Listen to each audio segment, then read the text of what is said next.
बिस्मिल्लाहिर्रहमानिर्रहीम। अस्सलाम वालेकुम रहमतुल्लाहि व बरकातुहू। मेरी ज़िंदगी बदल देने वाला एक सच्चा वाक़या, सादा सा किस्सा। सादा लफ्ज़ों में आप माने या ना माने, मगर ये सच है। ये कोई 87 या 88 की बात है। पढ़ाई छोड़े हुए कई बरस हो चुके थे। मैं मज़दूरी किया करता था, कहानियाँ भी लिखा करता था, जो कि मुख्तलिफ़ रसालों और डाइजेस्टों में छपती थीं। मज़दूर की दिहाड़ी उन बरसों में 30 रुपये हुआ करती थी और कारीगर की 50 रुपये। मैं उस वक्त तक शटरिंग का कारीगर बन चुका था, चुनाई, प्लस्तर और टाइल फिक्सिंग का काम भी सीख चुका था और 50 रुपये दिहाड़ी कमाता था। उन दिनों जब कोई काम ख़त्म हो जाता और ठेकेदार के पास काम की अगली चाल ना होती तो मैं अगले दिन सुबह सवेरे लालू खेत, डाकखाना या औरंगी टाउन बनारस चौक के मज़दूरों के अड्डे पर बैठकर नई दिहाड़ी का इंतज़ार किया करता। अगर बनारस के अड्डे पर 8 बजे तक काम ना लगता तो 1D की बस में बैठकर अपनी हथौड़ी और थैली, किलो की थैली लेकर लालू खेत आ जाता। अड्डे पर बैठ जाता और जल्द ही कोई ना कोई ठेकेदार मुझे काम पर ले जाता। काम से फारिग होकर मैं घर जाने के बजाय औरंगी टाउन में मौजूद अपनी लाइब्रेरी पर चला जाता, जहाँ दिन भर मेरा छोटा भाई अशरफ या असलम मरहूम बैठा करते थे। मगरिब के बाद से रात 2 बजे तक मैं लाइब्रेरी पर रहता और किताबें किराए पर देने के साथ साथ स्कूल की किताबों की जिल्दें बनाया करता था। शानी लाइब्रेरी ही मेरा पोस्टल एड्रेस थी। ज़्यादातर रसायल और मेरी डाक इसी पते पर आया करती थी। एक रोज़ मुझे एक पोस्ट कार्ड मिला जिस पर उम्दा सी तहरीर में लिखा था, इब्ने आज साहब, आपकी कहानियाँ बहुत अच्छी होती हैं। आप किसी दिन ऑफिस आकर महमूद शाम साहब से मिलें, वो आपसे मिलना चाहते हैं। नुसरत शीरी, एडिटर, टोट बटोट। मैं नुसरत शीरी नाम की किसी खातून को नहीं जानता था। हाँ, महमूद शाम को जानता था कि वो बहुत बड़े जर्नलिस्ट हैं। अखबार जहां में उनका कराची की फ़िज़ाओं से के नाम से एक मजमून छपा करता था और वो टोट बटोट के एडिटर थे। अब मसला ये था कि मैं सिवाय हनीफ शहर के किसी को नहीं जानता था। कभी कभी उनके घर पर उनसे मिलने कस्बा कॉलोनी जाया करता था। मैं मज़दूर था, किसी रसाले के दफ्तर में जाने के लिए छुट्टी करना अफोर्ड नहीं कर सकता था। एक दिन की छुट्टी का मतलब था कि एक दिन घर में चूल्हा ना जलता। लेकिन वो कार्ड पाकर मुझे बेहद खुशी हुई। आपकी कहानियाँ बहुत अच्छी होती हैं, पढ़कर एक खुशी का एहसास हुआ। और महमूद शाम साहब से मिलें, वो आपसे मिलना चाहते हैं। पढ़कर जो फ़ख्र महसूस हो रहा था, खुद पर उसको लफ्ज़ों में बयान करना मेरे लिए नामुमकिन है। मैं उस कार्ड को कई दिनों तक जेब में डाले डाले फिरता रहा। रोज़ सोचता कि आज जल्दी छुट्टी हो जाएगी तो वहाँ से चला जाऊँगा, मगर जा ना सका कि मेरा ज़्यादातर काम न्यू कराची, 2 मिनट की चौरंगी और नई आबादी के अतराफ़ में चल रहा था। फिर एक रोज़ मौका मिल गया। ठेकेदार का एक काम तारिक रोड पर था। वहाँ के एक बंगले में तीसरी मंजिल पर कुछ पिलर ठोक कर भरने थे। दोपहर तक हमने शटरिंग ठोकी और कोई 4 बजे तक 5 पिलरों का मसाला बनाकर उन्हें भर दिया। उस बंगले का मालिक कोई सरकारी ऑफिसर था, बहुत मज़े का आदमी था। हमारे साथ चाय पी रहा था, काम के दौरान बातें कर रहा था, मजाक कर रहा था। काम ख़त्म करने के बाद मैंने उसको कार्ड दिखाया और पूछा कि ये पता कहाँ का है। उसने कार्ड पढ़ा और हैरत से मेरी तरफ देखा। किसका है ये कार्ड?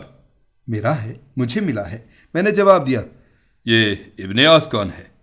ये मैं हूँ, मैंने मुख्तसरन कहा तो वो बेयकीनी से मेरी तरफ देखने लगा। अरे क्यों झूठ बोलते हो? ये तो बहुत मशहूर राइटर है, मैंने इसकी कहानियाँ पढ़ी हैं। तुम तो मजदूर हो और तुम्हारा नाम अख्तर है। जी, मैं अख्तर ही हूँ, लेकिन इस नाम से कहानियाँ लिखता हूँ। उसे मेरी बात पर यकीन नहीं आ रहा था। बड़ी मुश्किलों से यकीन दिलाया तो उसका रवैया मेरे साथ और अच्छा, बल्कि मुहज़्ज़बाना हो गया। वो मुझसे तुम के बजाय आप करके बात करने लगा। वो महमूद शाम को भी जानता था। उसने कहा कि ये PCHS का एड्रेस है, 2 गलियां छोड़कर तीसरी गली में मायार का ऑफिस है, वहीं होते हैं शाम साहब। मैंने उसका शुक्रिया अदा किया और वहां से पैदल पैदल ढूंढते हुए उस पते पर पहुंच गया जो उस कार्ड पर लिखा था। मायार और टोट बटोट का ऑफिस PCHS के बाजार वाली गली में था। नीचे समोसों और एक पान वाले की दुकान थी। उसके साथ एक बड़े से लड़के ने पिंजरे रखे हुए थे जिनमें रंग बिरंगे तोते बंद थे। वो तोते बेचता था। ये लड़का भी बाद में मेरा बचपन का दोस्त निकला और उस दिन हम पहचाने जब मैं 1 साल बाद टोट बटोट से जा रहा था। समोसे की दुकान, मिठाई की दुकान के अंदर से सीढ़ियाँ ऊपर जा रही थीं। समोसे वाले ने बताया कि ऊपर चले जाओ। मैं सीढ़ियाँ चढ़कर ऊपर पहुँचा तो लाउंज में 3 मेज़ें पड़ी हुई थीं। उनके साथ एक खिड़की खुली हुई थी और खिड़की के दूसरी तरफ एक निहायत हसीन लड़की बैठी थी। मैं उस लड़की के सामने पहुंचा। इतनी हसीन लड़की मैंने उस वक्त तक फिल्मों में तो देखी थी, हकीकत में नहीं देखी थी। वो गुलाबी रंगत की हामिल लड़की मेज़ पर बहुत से कागज़ फैलाए कुछ लिखने में मसरूफ़ थी। मैं उसके सामने पहुंच गया। मुझे महमूद शाम से मिलना है। लड़की अपने काम में मसरूफ़ रही और हाथ से एक कमरे की तरफ इशारा किया। उस कमरे में है। जी शुक्रिया। मैं पलटने लगा तो उसने अचानक सर उठाया और मेरी तरफ देखा। मेरे कपड़े सीमेंट में चकित हो रहे थे। पिल्लों की भराई के बाद मैं यूं ही इस तरफ आ गया था। बात सुनो, उसने घबरा कर कहा। जी। मैं रुक गया। कौन हो तुम? कहाँ से आए हो? वो मेरा हुलिया देखकर समझी कि नीचे से कोई मजदूर आया है। जी मुझे महमूद शाम ने बुलाया है मिलने के लिए। वो उलझी हुई नज़रों से मेरी तरफ देखने लगी।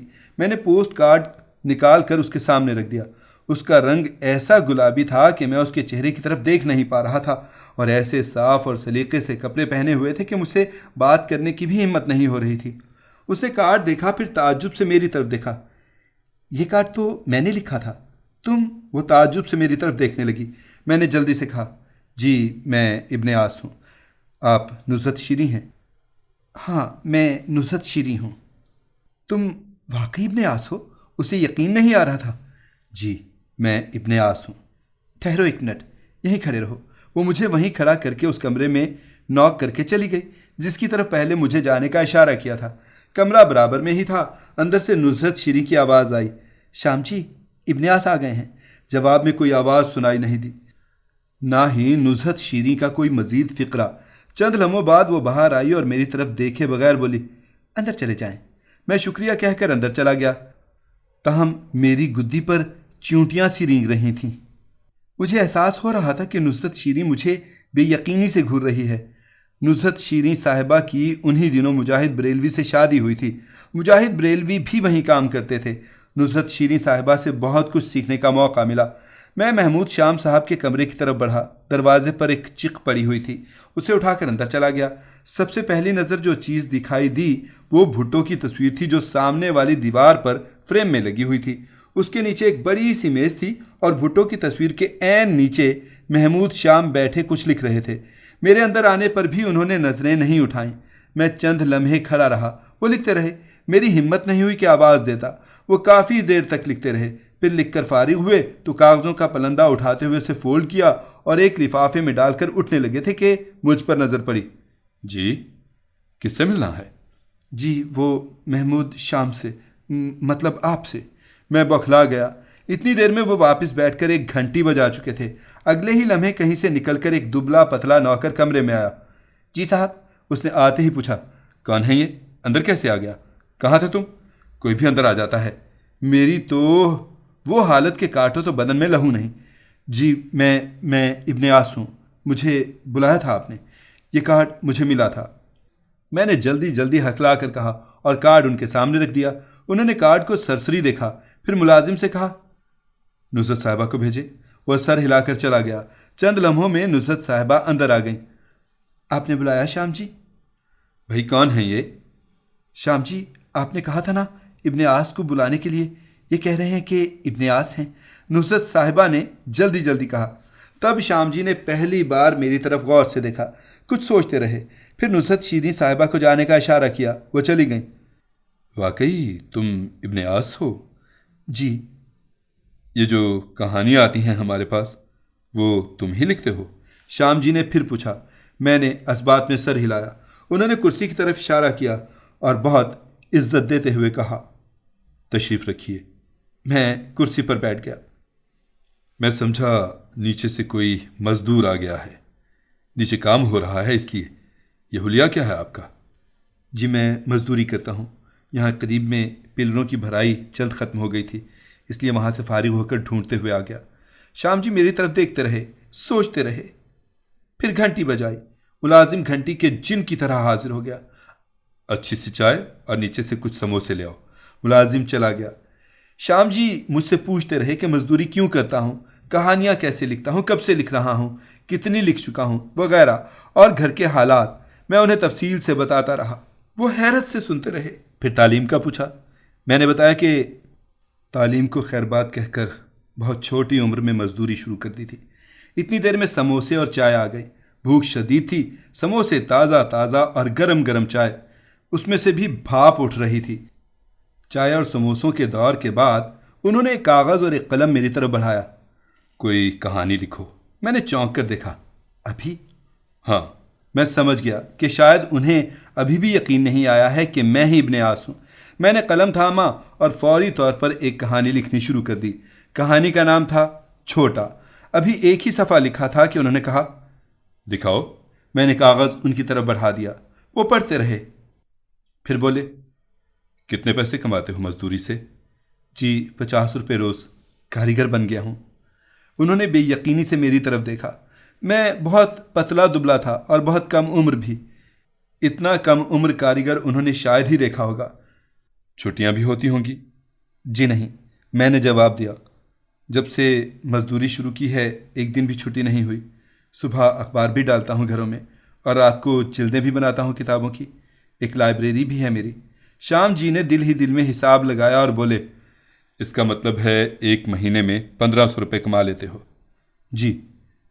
अगर हम तुम्हें साफ सुथरे कपड़े पहनकर मेज़ कुर्सी पर काम करने का मौका दें तो मजदूरी छोड़ दोगे? श्याम जी ने ठहर ठहर कर पूछा। पैसे कितने देंगे? मैंने जल्दी से कहा। इतने ही, 1500 रुपये। उन्होंने जवाब दिया। हाँ जी, छोड़ दूंगा मजदूरी। मैंने जल्दी से जवाब दिया। तो ठीक है, आप कल से साफ सुथरे कपड़े पहनकर यहाँ आ जाएं। आज से आप टोट बटोट के एडिटर हैं, लेकिन एक शर्त है। मैं खुशी के मारे कांपने लगा। जी, कैसी शर्त? आप पढ़ाई दोबारा शुरू करेंगे। जी ज़रूर। उन्होंने एक फाइल बॉक्स उठाकर मेरी तरफ बढ़ाया। उसी वक्त नुसरत शीरी दरवाज़ा नॉक करके अंदर आई। श्याम जी, शाम बारकपुरी आए हैं। अच्छा, श्याम जी ने मुख्तसरन कहा। फिर बोले, नुसरत साहिबा, इब्ने आस साहब को इनकी मेज़ दिखा दी। अब टोट बटोट ये देखेंगे। आपका मसला हल हो गया। ये कहानी के बड़े आदमी हैं। नुसरत शीरी ने हैरत से मेरी तरफ देखा और मुझे लेकर बाहर आ गईं। बहुत इज्जत के साथ उन्होंने अपने सामने की मेज़ दिखाई और कहा, ये आपकी मेज़ है, डब्बा यहाँ रखते हैं और कल सुबह 9 बजे से आ जाएं। लेकिन मुझे तो कोई काम नहीं आता। घबराए मत, हमें भी कुछ नहीं आता था। श्याम जी हैं, वो सब सिखा देंगे। यह था महमूद श्याम से मेरी पहली मुलाकात और सहाफ़त में मेरी एंट्री का नाकाबिले फरामोश वाक़या। हर साल 5 फरवरी को हम बच्चों के अदीब श्याम जी की सालगिरह मनाने उनके घर जाते हैं। उनमें वो सारे अदीब मौजूद होते हैं जिन्हें श्याम जी ने मुख्तलिफ़ वक्तों में टोट बटोट का एडिटर बनाया, उन्हें सिखाया और लिखने पढ़ने वालों की एक नस्ल तैयार की। हर साल जब भी श्याम जी से मिलने जाता हूँ तो ये वाक़या किसी फ़िल्म की तरह मेरी आंखों के सामने आ जाता है और मेरे दिल से श्याम जी के लिए दुआओं के सिवा कुछ नहीं निकलता। हनीफ सहर के बाद महमूद श्याम वो आदमी थे जिन्होंने मेरी ज़िंदगी बदल डाली। श्याम जी का वो फ़िक्रा, ये कहानी के बड़े आदमी हैं, मैं कभी नहीं भूल सका। जब कभी भी कहानी लिखते लिखते अटकता हूँ तो अक्सर ये फ़िक्रा मेरे जहन में गूंजता है और मेरे अंदर एक बार फिर वो एतमाद पैदा हो जाता है कि कलम अटकते अटकते फिर से चलने लगता है। श्याम जी बच्चों को ख़ास तौर पर नौजवान अदीबों को इतनी इज्जत देते थे और देते हैं कि हैरत होती है। उनके लगाए हुए पौधे आज तनावर दरख्त बन चुके हैं और शुक्र है कि आज भी श्याम जी की छाँव में हैं। उनके रोशन किए हुए तमाम चिराग आज भी रोशन हैं और जब ज़रूरत मौजूद होती है श्याम जी से मज़ीद रोशनी मिल जाती है। आज अल्लाह का दिया सब कुछ है, नाम है, इज़्ज़त है, शोहरत है और जितनी ज़रूरत होती है दौलत भी मिल जाती है। इस सब का क्रेडिट माँ की दुआओं के बाद हनीफ सहर और महमूद श्याम को जाता है। अल्लाह से दुआ है कि श्याम जी को लंबी उम्र अता फरमाए और उन्हें हमेशा खुश रखे। आमीन सुम्मा आमीन।